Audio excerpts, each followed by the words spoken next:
اشرح لي صدري ويسر لي أمري واحلل عقدة من لساني يفقهوا قولي۔ اللہ تعالیٰ کی تعریف، اس کی تقدیس اور اس کی توحید کا اقرار اور اس کی نعمتوں کا اظہار، اور درود و سلام ہو رحمت عالم نبی مکرم رسول معظم شاہ محمد الرسول اللہ صلی اللہ علیہ وسلم کی ذات گرامی پر، اور اللہ کی رحمت نازل ہوں صحابہ کرام پر، تابعین پر، ائمہ دین، فقہاء کرام، مجاہدین اسلام اور اولیاء اعظام پر۔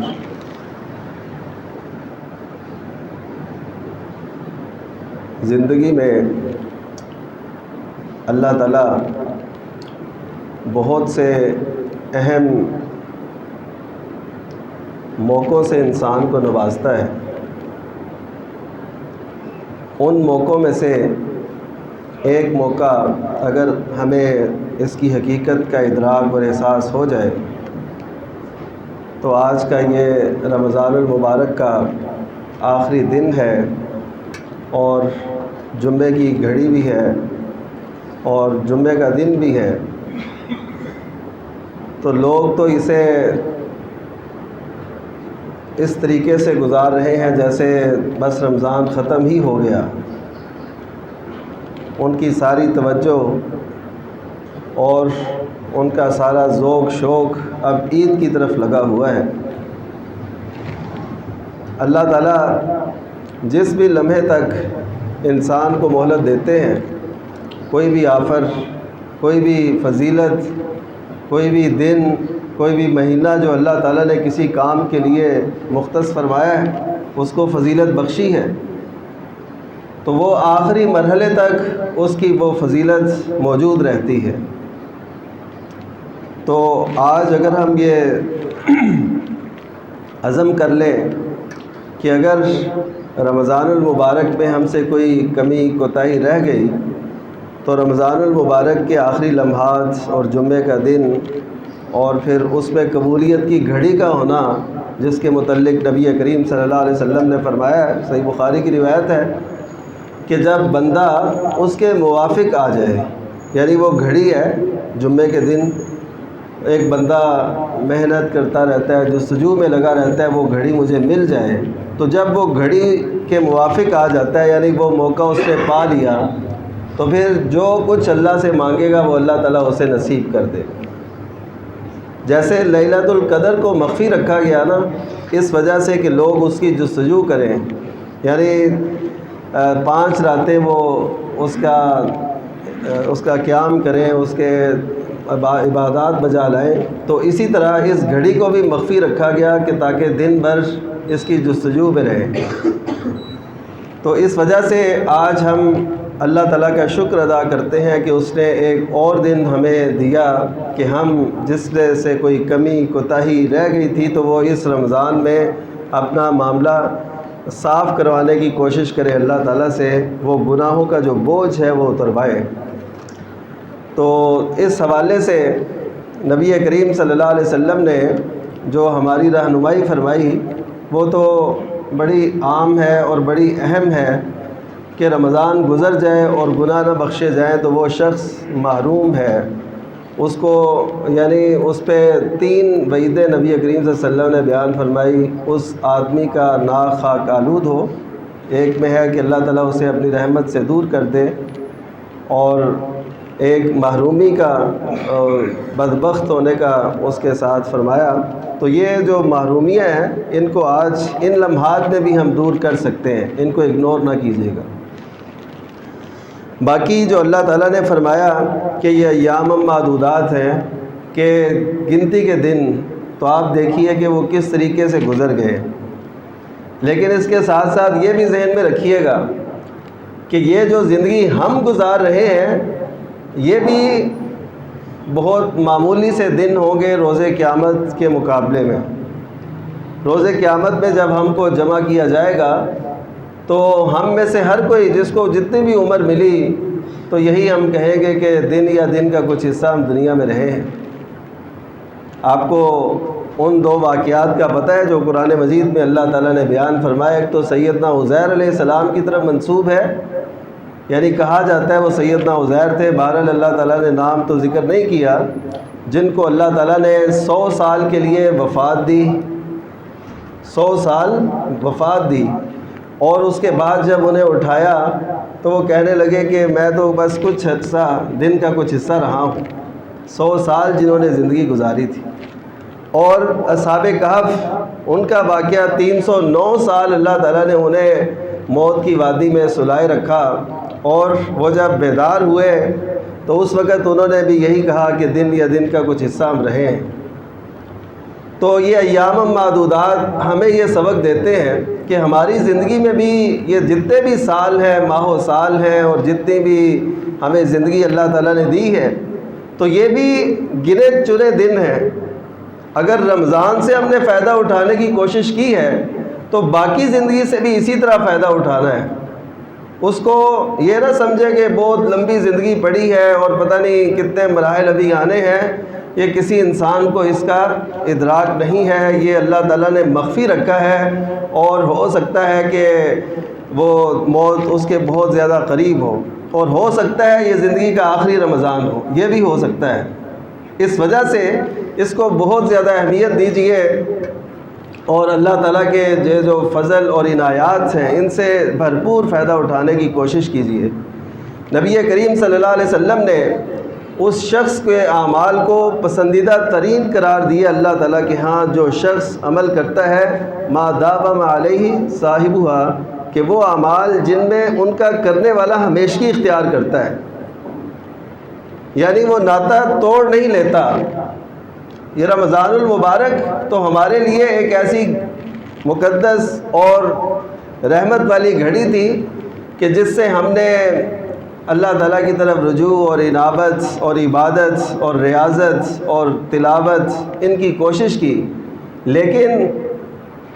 تربیت کا مطلب یہ ہوتا ہے کہ باقی زندگی میں اس کے اثرات باقی رہیں.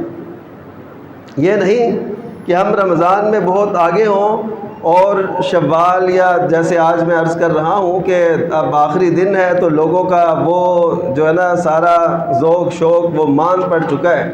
تقریباً دیکھنے میں ایسے آ رہا ہے. تو اس وجہ سے ہمیشگی اختیار کریں. نبی کریم صلی اللہ علیہ وسلم نے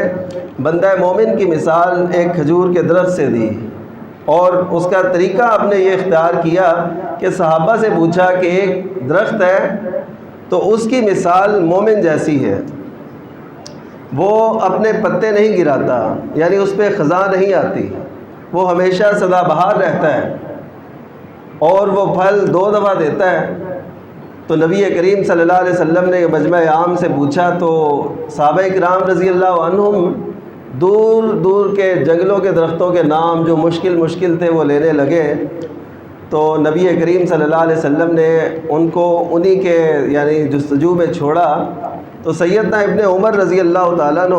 ان کے ذہن میں آ گیا کہ یہ جو اوصاف ہیں یہ کھجور کے درخت کے ہیں، لیکن انہوں نے بتایا نہیں. تو نبی کریم صلی اللہ علیہ وسلم نے پھر یہ بتایا کہ وہ کھجور کا درخت ہے. اس وقت ایک قرینہ بھی تھا. وہ کیا تھا کہ نبی کریم صلی اللہ علیہ وسلم اس وقت وہ کھجور کا جو تنے کے اوپر گھابا ہوتا ہے سفید سا، اس کی گری نما ایک، تو وہ آپ صلی اللہ علیہ وسلم تناول فرما رہے تھے،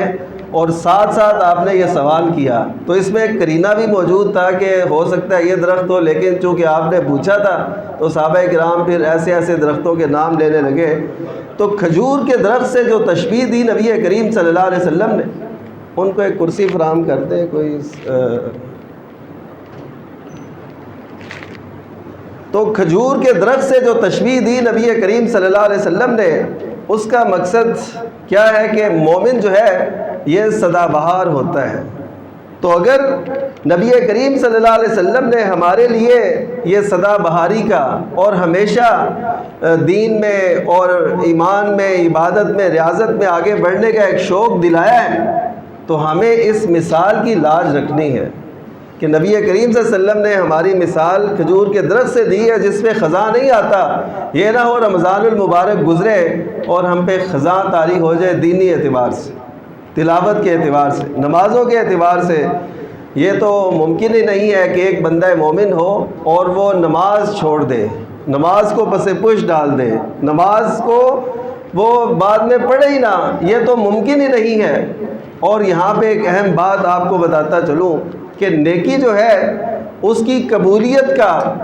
ایک بہت بڑا دنیا میں جو مظہر ہے، ایک علامت ہے، وہ یہ ہے کہ آپ نیکی کریں تو اس کے بعد آپ کو مزید نیکیوں کی توفیق ملے،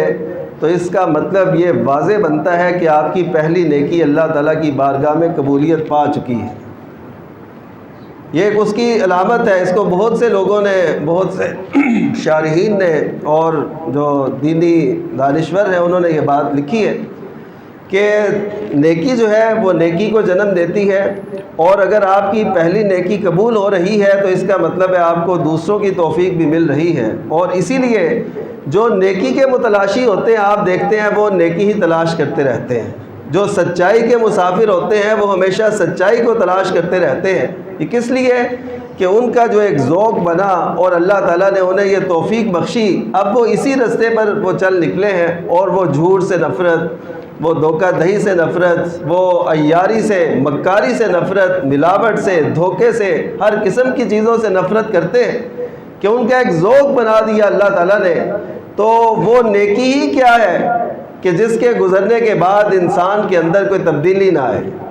اور یہ اہم ترین مہینہ کہ جس کے متعلق بہت سی فضیلتیں اور بہت سے فضائل وہ حدیث قرآن کے اندر وارد ہیں، تو اس مہینے کے گزرنے کے بعد اگر ہم اگلے ہی دن اس تسلسل کو قائم نہ رکھ سکیں تو اس کا مطلب ہے وہ نیکی اللہ تعالیٰ کے ہاں قبول نہیں ہوئی۔ یہ دلیل ہے اس بات کی، اس میں ضرور سوچیے گا، غور کیجیے گا، کیونکہ نیکی کی قبولیت یہ ہوتی ہے کہ وہ جب اللہ تعالیٰ کے ہاں قبول ہوتی ہے تو پھر بندے کا ذوق اللہ تعالیٰ کی طرف اور زیادہ بڑھتا ہے۔ ہم اللہ سے دور کیوں ہیں؟ حالانکہ وہ ہمارا خالق ہے، اس نے ہمیں پیدا کیا ہے، اور یہ سارا جو شکل و صورت ہے، رنگ ہے، اور جتنی صلاحیتیں ہیں، ذہنی ہوں، جسمانی ہوں، علمی ہوں، جو کچھ بھی دیا ہے وہ اللہ تعالیٰ نے دیا ہے، وہ اس قدر مہربان ہے ہم پہ۔ تو ہم اس سے جو دور ہوتے ہیں، جو اس کو بھلا دیتے ہیں، جو اس سے غافل ہوتے ہیں، اس کی وجہ یہ ہوتی ہے کہ ہم گناہوں کے بوجھ تلے دبے ہوتے ہیں۔ گناہ ہمیں اللہ تعالیٰ کے قریب نہیں ہونے دیتے ہیں، تو جب ہم نے یہ گناہ اتروا لیے، ان کا بوجھ ہم نے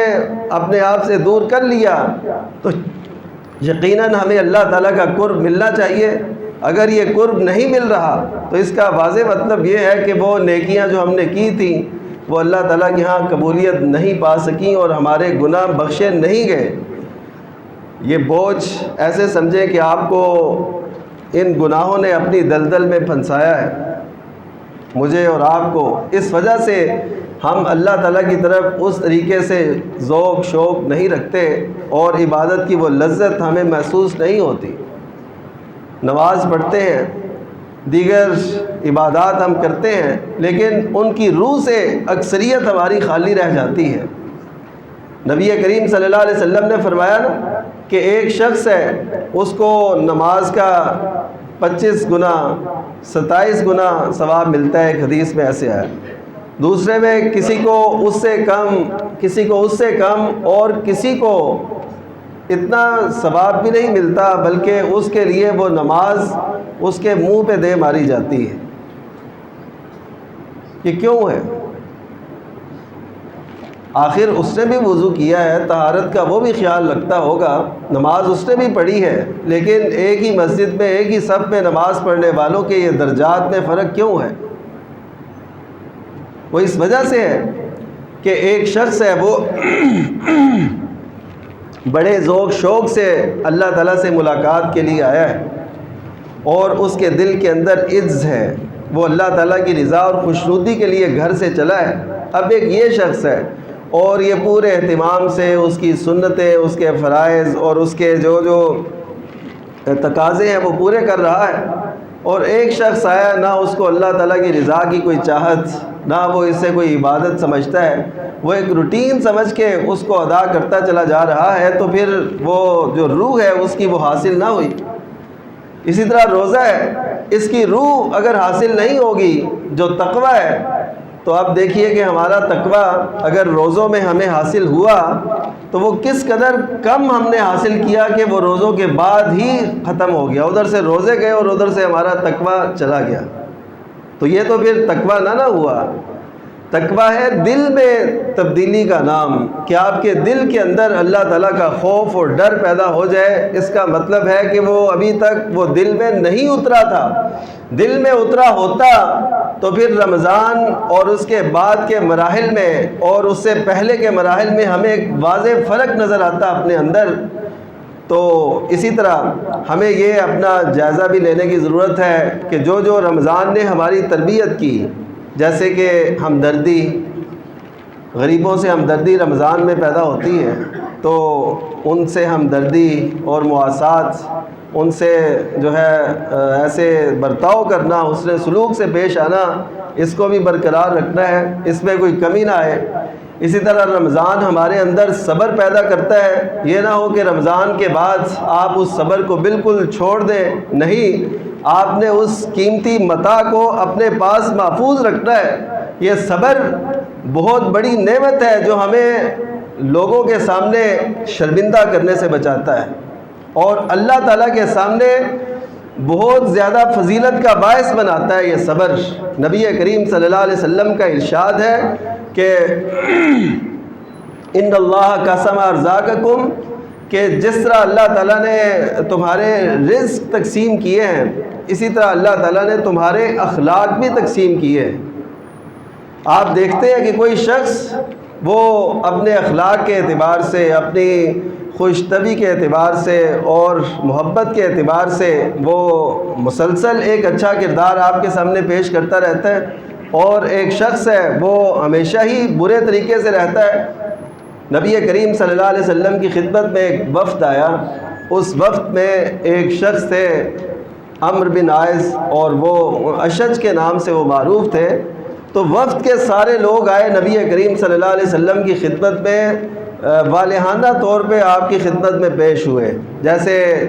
پیاسے کو پیاس لگی ہو تو وہ پانی کی طرف لپکتا ہے، تو یہ محبت اور چاہت لے کے اسی طریقے سے فوراً نبی کریم صلی اللہ علیہ وسلم کی خدمت میں حاضر ہوئے۔ جیسے شمع پہ پروانے ٹوٹتے ہیں، اسی طرح اس وفد کے افراد نے کیا اور نبی کریم صلی اللہ علیہ وسلم کی خدمت میں حاضر ہوئے۔ لیکن ان میں سے ایک شخص عمرو بن عائز، جسے اشج کہتے ہیں، تو وہ باہر کھڑے ہوئے، انہوں نے سواری باندھی، کپڑے چینج کیے، اور پھر نبی کریم صلی اللہ علیہ وسلم کی خدمت میں حاضر ہوئے۔ تو نبی کریم صلی اللہ علیہ وسلم نے فرمایا کہ ان فیک خصلتین، کہ تمہارے اندر دو خوبیاں ہیں کہ جن کو اللہ تعالیٰ اور اس کے رسول پسند کرتے ہیں۔ پھر آپ نے فرمایا وہ دو خوبیاں یہ ہیں، الحلم والانا،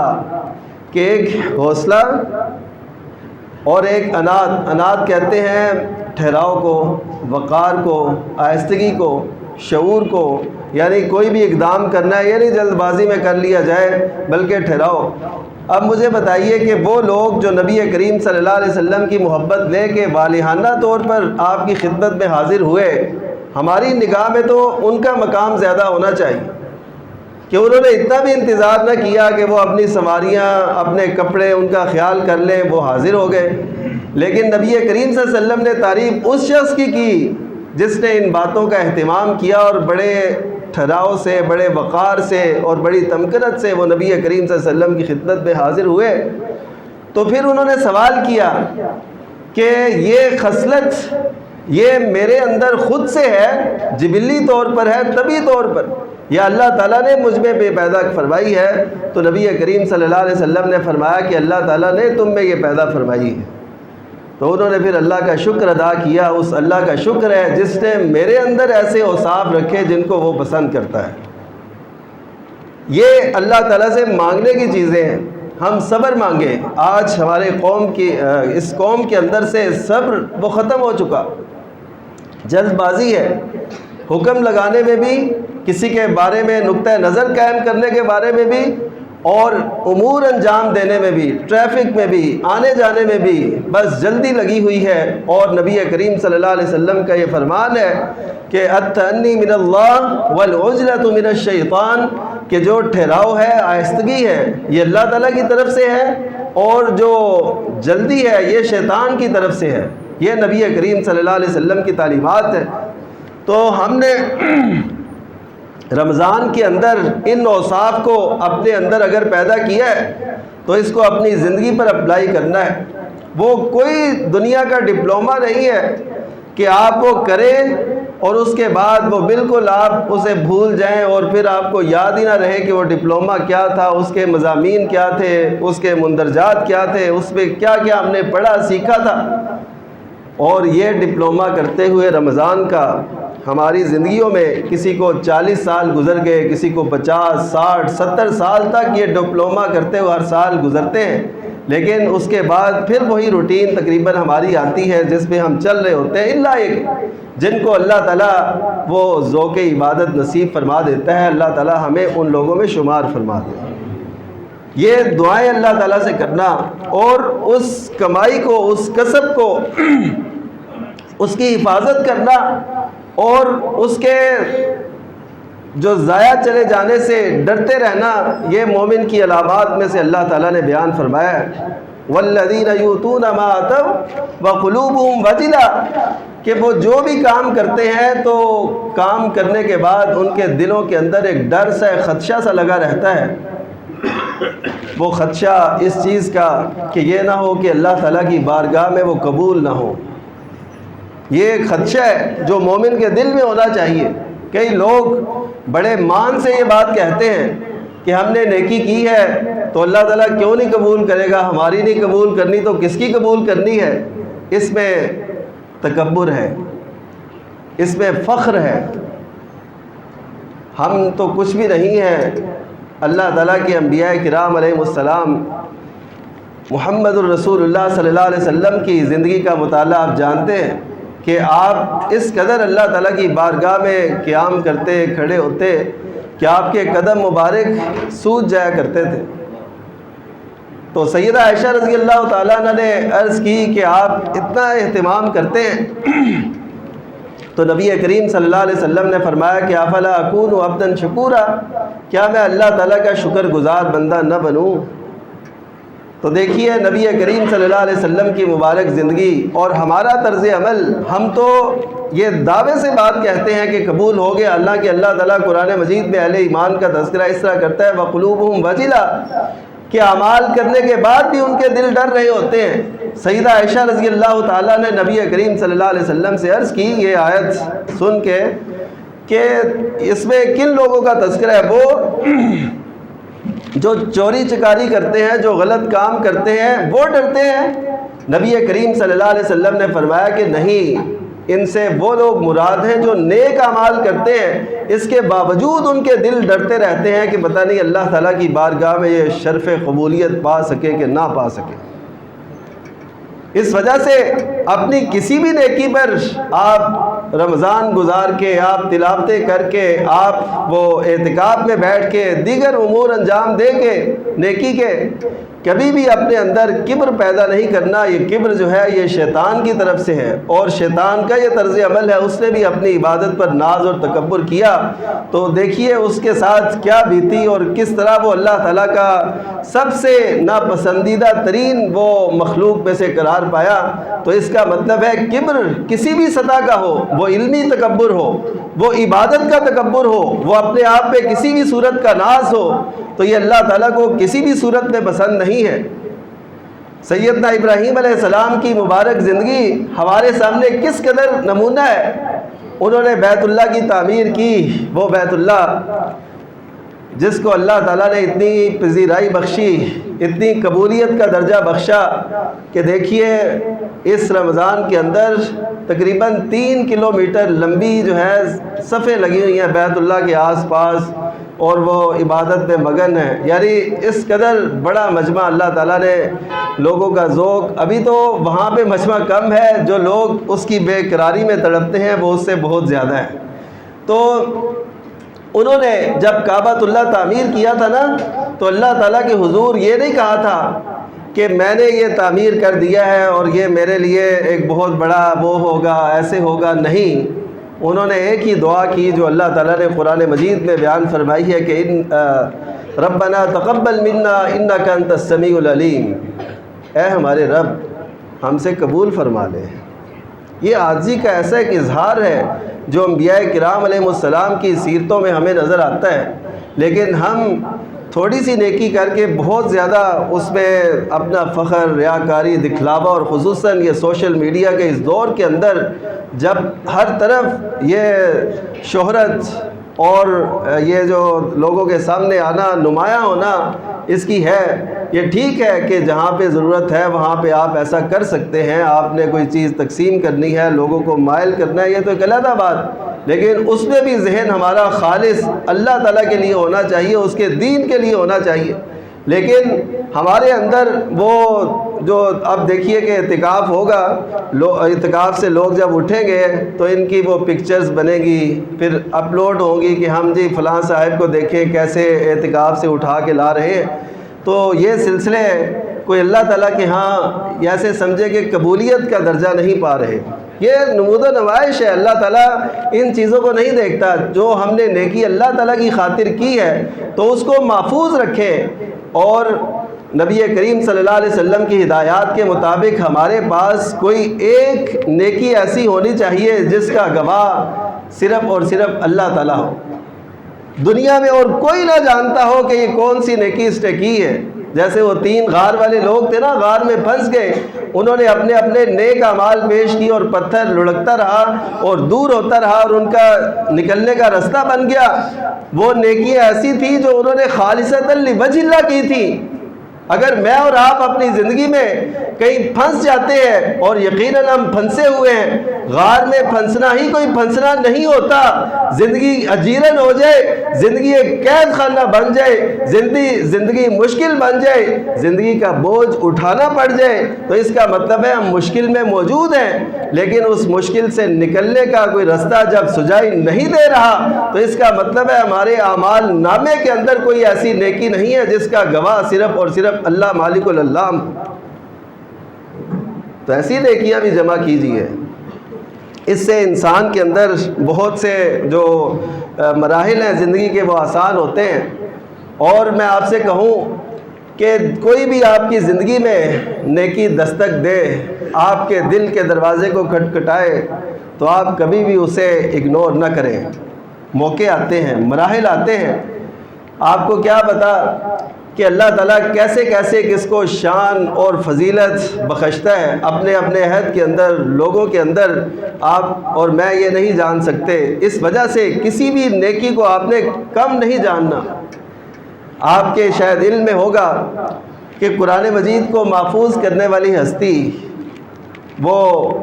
کون تھے اور ان کی عمر کتنی تھی. یہ بڑی حیران کن بات ہے کہ اللہ تعالیٰ جس سے نیکی کا کام لے لیتا ہے قیامت تک کے لیے قرآن مجید پڑھا جاتا رہے گا اور لوگوں کے سینوں میں محفوظ ہے. لیکن ہم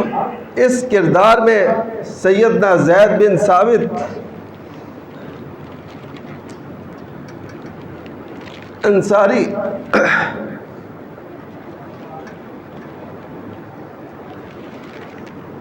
ان کا کردار کیسے ہم اگنور کر سکتے ہیں کہ جب جنگ یمامہ میں جب سیدنا ابوبکر صدیق کے عہد میں جنگ یمامہ ہوئی اور مسلمان قراء جنہوں نے حفظ کیا ہوا تھا، قاری تھے، وہ شہید ہوئے، تو سیدنا عمر بن خطاب نے سیدنا ابوبکر کو یہ مشورہ دیا کہ اگر قراء ایسے ہی شہید ہوتے رہے تو پھر تو قرآن مجید اپنی حالت میں محفوظ نہیں رہ سکے گا، تو آپ اس کو مدون کروائیں، کتابی شکل میں لائیں. تو اس وقت سیدنا ابوبکر صدیق کہتے ہیں کہ میرے ذہن میں یہ بات نہیں آ رہی تھی. کیوں؟ کہ جو کام عہد نبوی میں نہیں ہوا تو اب وہ کیسے ہو سکتا ہے، اب میں اسے کیسے کروں. تو سیدنا عمر اس بات پہ اصرار کرتے رہے، تو پھر ابو بکر رضی اللہ تعالیٰ عنہ کہتے ہیں کہ اللہ تعالیٰ نے میرا سینہ بھی اس کے لیے کھول دیا۔ تو پھر وہ سینہ جب کھلا تو پھر اس وقت سیدنا ابو بکر صدیق رضی اللہ تعالیٰ عنہ نے سیدنا زید بن ثابت انصاری رضی اللہ تعالیٰ عنہ کو حکم دیا کہ تم نے یہ کام کرنا ہے، کیونکہ وہ عہد نبی میں کاتب وحی تھے، اور ان کی عمر پتہ کتنی تھی؟ اس وقت جب یہ قرآن مجید محفوظ کر رہے تھے، مدفن کر رہے تھے، اس وقت صرف 22 سال ان کی عمر تھی۔ ہماری زندگیوں میں کتنے موقع آئے، ہم نے 50 60 70 80 100 سال کی زندگیاں گزاری،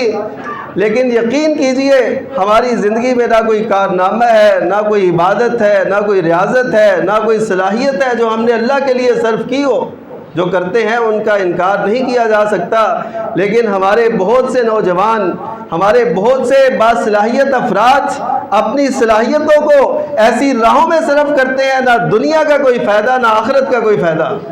بیٹھے ہیں بس ایک دوسرے کی پارٹی کے خلاف پوسٹیں شیئر کر رہے ہیں، یہ کوئی کام ہے کرنے کا؟ تم اللہ تعالیٰ کے حضور یہ چیزیں پیش کرو گے؟ رمضان کی مقدس ساعتیں اور ہماری سیاست ہی ہم سے نہیں چھوٹ رہی۔ تو میرے دوستو، ایسے حالات کے اندر ہمیں اپنی زندگی کا کوئی ہدف مقرر کرنا ہے کہ ہم بھی کوئی ایسا کام کر جائے کہ ہمارے پیچھے بھی کوئی دعائیں کرنے والے موجود ہوں، اور ہم بھی کوئی ایسا کارنامہ انجام دے جائے جو اللہ تعالیٰ کے ہاں قبولیت کا شرف پالے، کسی شہرت اور نمود و نمائش کے لیے نہیں۔ آپ جانتے نہیں کہ وہ معوذ اور معاذ جنہوں نے وقت کے فرعون ابو جہل کو قتل کیا تھا، ان کی عمریں کتنی تھی؟ بالکل نوجوانی کی عمر میں، اور ان کے ساتھ عبد الرحمن ابن عوف کھڑے تھے، تو وہ ان سے پوچھ رہے تھے کہ تم اس کا پوچھ رہے ہو، تم نے اس کا کیا کرنا ہے؟ تو وہ کہنے لگے کہ آج یا تو وہ رہے گا یا ہم رہیں گے، یعنی دونوں میں سے ایک کو مرنا ہی ہے آج۔ تو یہ وہ جاتے ہوئے یہ پیغام دے گئے، ان کی زندگی میں یہ پیغام تھا کہ رگے گلو میں بہے یا وفا کی راہوں میں، لہو تو جوئے رواں ہے اسے تو بہنا ہے۔ ہمیں چاہیے کہ ہماری جو صلاحیت صرف ہوتی ہے وہ اللہ تعالیٰ کے دین اور اس کی سربلندی کے لیے استعمال ہو۔ آج ہمیں بہت سی باتیں مسلمانوں کو سمجھانا پڑتی ہیں، ہمارا تو کام یہ تھا کہ ہم مل جل کے سب عالم کفر کو یہ باتیں سمجھاتے کہ اسلام یہ ہے، دین یہ ہے، لیکن افسوس اس بات کا ہے کہ آج مسلمانوں کو ہی ان کی منزل بتانی پڑتی ہے، اور انہیں ان جو دنیاوی معاملات ہیں ان سے نکالنا پڑتا ہے کہ آپ دنیا میں اس قدر آگے نہ جائیں کہ آپ اپنے رب کو ہی بلا دیں، رزق کے پیچھے اس قدر دوڑے کہ اپنے رازق کو ہی بلا بیٹھے، حالانکہ رزق تو اس نے لکھا ہوا ہے۔ اس نے نہ لکھا ہوتا یا اس نے کم لکھا ہوتا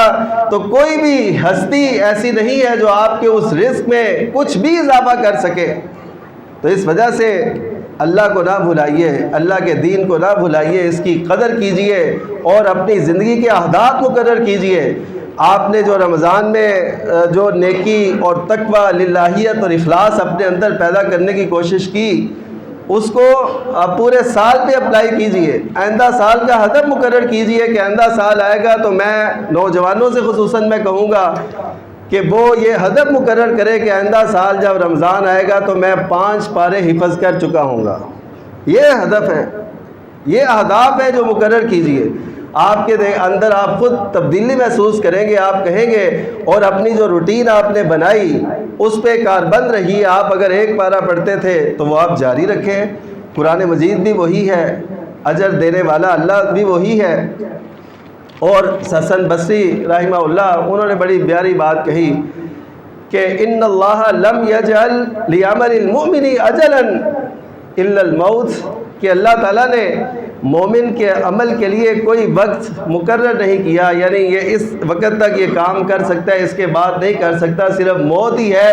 جو اس سے اس نیکی کو چھڑوا سکتی ہے، اس کے علاوہ وہ ساری زندگی نیکی میں مصروف رہتا ہے، مگن رہتا ہے۔ اللہ تعالیٰ ہمیں ایسی سعادت مند زندگیاں نصیب کر دے، اور ہمارے عمل کو اور ہمارے شوق کو اور جذبات کو اپنی توفیق سے بلند کر دے، اور اس میں ایک تسلسل اور دوام پیدا فرما دے کہ ہمیشگی سے ہم اس کے لیے اس کی راہ میں لگے رہیں، اور اسی راہ میں ہماری جان اس کے سپرد ہو جائے۔ وآخر دعوانا الحمدللہ رب العالمین۔ اشرح لي صدري ويسر لي أمري واحلل عقدة من لساني يفقه قولي